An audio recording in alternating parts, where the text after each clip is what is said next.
લોકશાહીના પર્વની ઉજવણીની મહેક આજે ધાનેરા તાલુકાના ગ્રામીણ વિસ્તારોમાં ખીલી ઉઠી હતી। ધાનેરા તાલુકાની 43 ગ્રામ પંચાયતોની સામાન્ય ચૂંટણી અને 2 ગ્રામ પંચાયતોની પેટા ચૂંટણી માટે આજે ઉત્સાહપૂર્વક મતદાન યોજાયું હતું। ધાનેરા તાલુકાની 43 ગ્રામ પંચાયતોની સામાન્ય ચૂંટણીને લઈને સાંજે 5 કલાક સુધીમાં કુલ 81.9% મતદાન નોંધાયું હતું, જેમાં 34,270 પુરુષ મતદારો અને 31,800 સ્ત્રી મતદારોએ પોતાના મતાધિકારનો ઉપયોગ કર્યો હતો। ધાનેરા તાલુકાના 100 મતદાન મથકો પર આજે શાંતિપૂર્ણ માહોલમાં બેલેટ પેપરના માધ્યમથી મતદાન થયું હતું। ધાનેરાના મતદારો આજે વહેલી સવારથી જ પોતાના મતાધિકારનો ઉપયોગ કરવા માટે લાઇનમાં ઊભા રહ્યા હતા। સવારના સમયે વરસાદી માહોલ હોવા છતાં મતદારોનો ઉત્સાહ અનેરો હતો, જે લોકશાહી પ્રત્યેની તેમની પ્રતિબદ્ધતા દર્શાવે છે।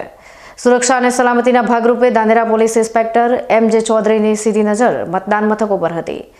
અગાઉના આયોજન પ્રમાણે ધાનેરાના 9 સંવેદનશીલ ગામો રૂણી, સિયા, સબાવાડી, નેનાવા, લેલાવા, મગરાવા, ગોલા, વિંછીવાડી અને સેરા ખાતે પોલીસ બંદોબસ્ત પણ વધારવામાં આવ્યો હતો। આ સિવાય ધાનેરાના તમામ બૂથો પર એક પછી એક મતદારોએ શાંતિપૂર્વક મતદાન કર્યું હતું। અત્રેના ધાનેરા તાલુકાની 45 ગ્રામ પંચાયતોની ચૂંટણીનું આજરોજ તારીખ 22/6/25ના રોજ મતદાન યોજાયેલું 100 બૂથ પર।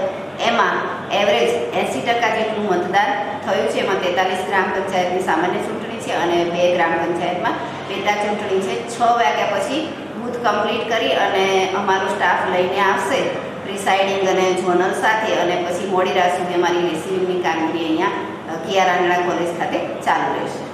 ધાનેરા મામલતદાર JM મહેતાએ સાંજના 5 કલાક સુધી થયેલા મતદાન અંગે વધુ માહિતી આપી હતી।